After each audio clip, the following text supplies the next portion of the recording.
Good evening, ladies and gentlemen. I'll be honest when I say that I am developing massive cold feet while addressing all of you.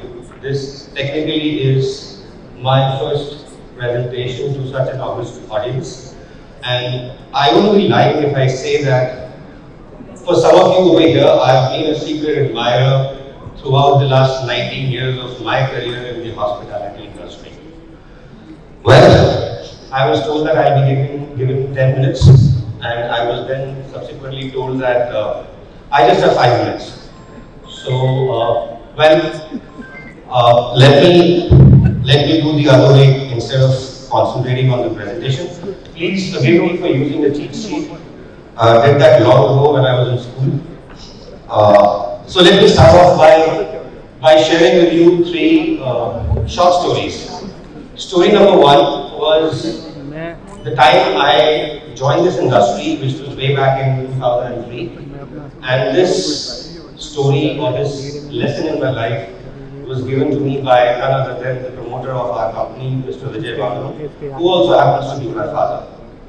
He advised me and he said, Rohit, look, if you step out in the market trying to sell a product, you would actually encounter a lot more failures. However, if you choose instead a consultative approach, there are people who would perhaps accept you.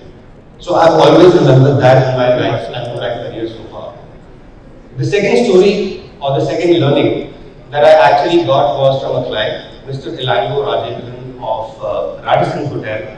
He used to be an executive chef back then, and currently he is the general manager for the GRT Radisson Hotel in Chennai.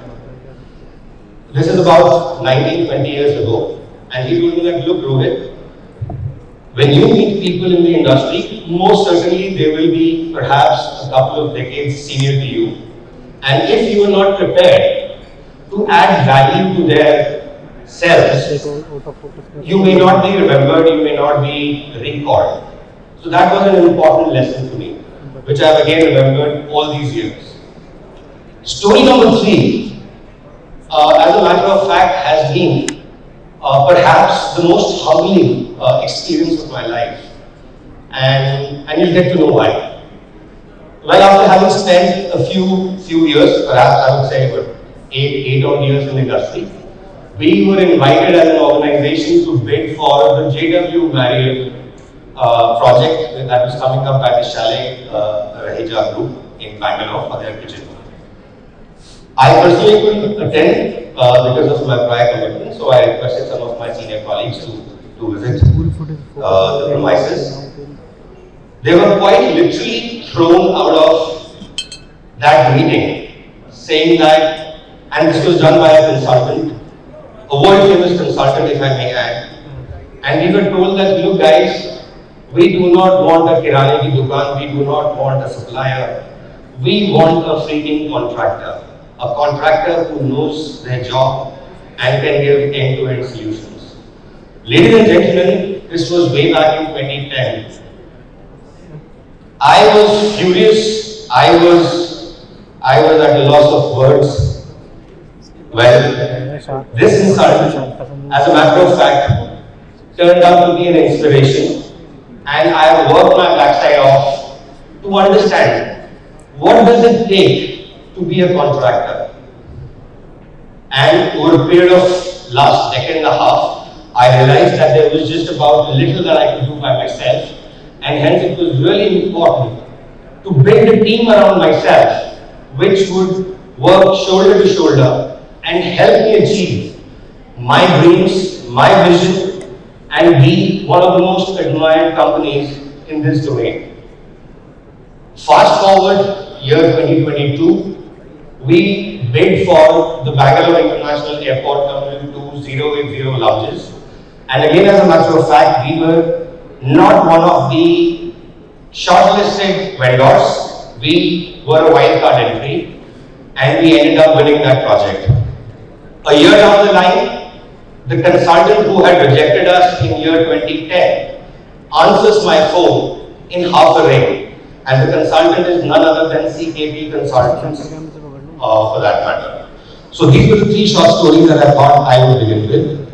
I will now quickly take everyone's attention to the fact that India, that we're talking of today, in terms of the land of opportunities, as a matter of fact, has been like that for several thousand years. It is a fact that for several thousand years, India, along with China, contributed to roughly about 45% of the world's GDP. And then English happened to us, which means we were enslaved, we were ravaged, and we were looted by the British. That's quite sad. Having said that, today, where we stand, and basis a little that I have read, we have managed to get back to roughly about 4% contribution to the world's GDP. If you were to look at certain other statistics, I would add that in the last fiscal, the hospitality industry's contribution to India's GDP was roughly about, I guess, somewhere in the vicinity of 68 to 65 billion dollars. This is expected to touch anywhere between 1.65 to 1.7 trillion dollars by the time we hit year 2047. This is an astounding growth on a conservative basis of roughly about 15% CAGR, which is enormous. I believe yesterday somebody was talking on aviation and perhaps spoke on the way the market is expanding, and basis again little that I've read. I expect, or rather the pundits expect, 1 out of every 3 Indian to be taking an aircraft by the end of this decade. Now, why all these statistics? Well, people, or rather if I may say, the middle class in our country is rising.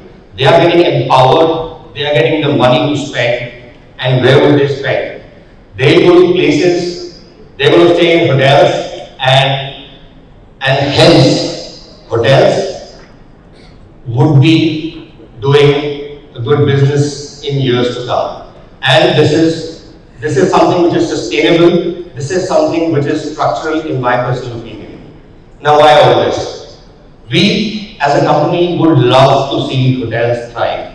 We would want every hotel to make a lot of money. Why? Because we are associated with hotels. We set up commercial kitchens, commercial laundries, and we do that incredibly well. And having said that, our focus area, if I may say, okay, before the focus area, just a second.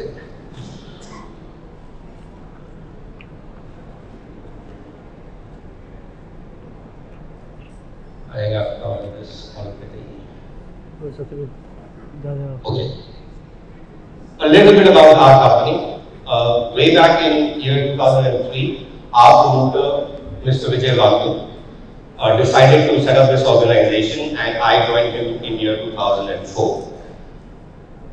At present, we are roughly about 40 to 45 strong team, spread pan-India with our corporate office in New Delhi and regional office in Bangalore. That's how our organization structure looks like. Under Wang Hospitality, we focus primarily on 3 areas. One is the electronic door locks and safes. I feel privileged and honored to tell you that the hotel that we are part of right now also has our locks.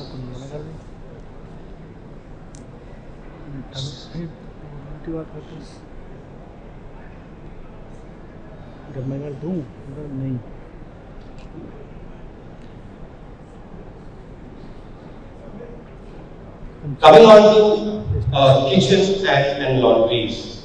Well, as I was saying, we have certain focus areas, and the first of them is to take 100% ownership and accountability of the work we do.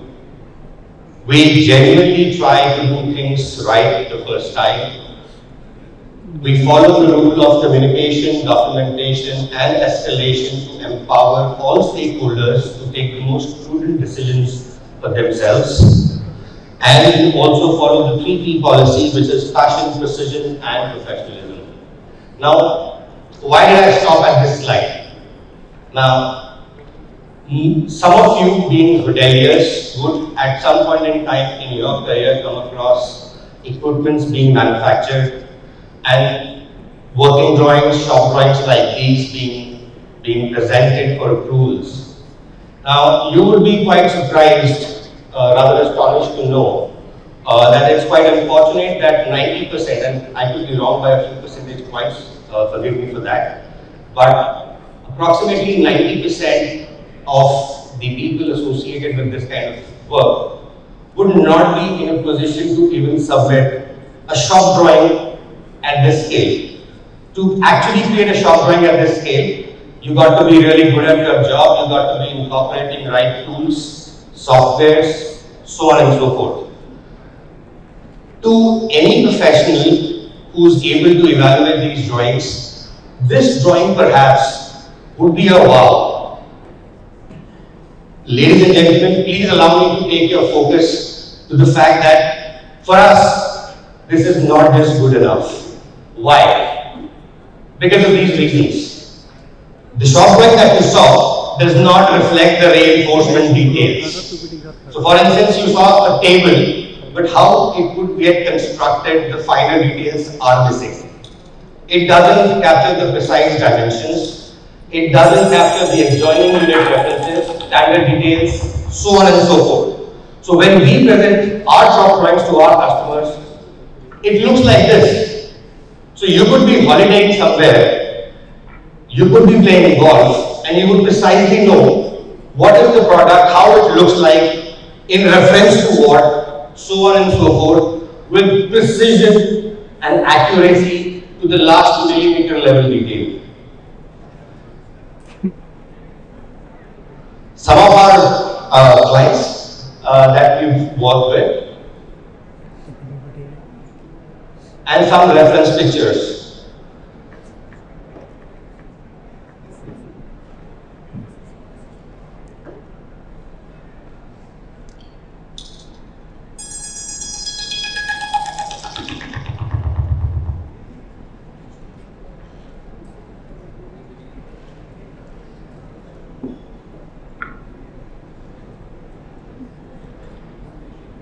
Okay, I'll just take a quick 1 minute, guys.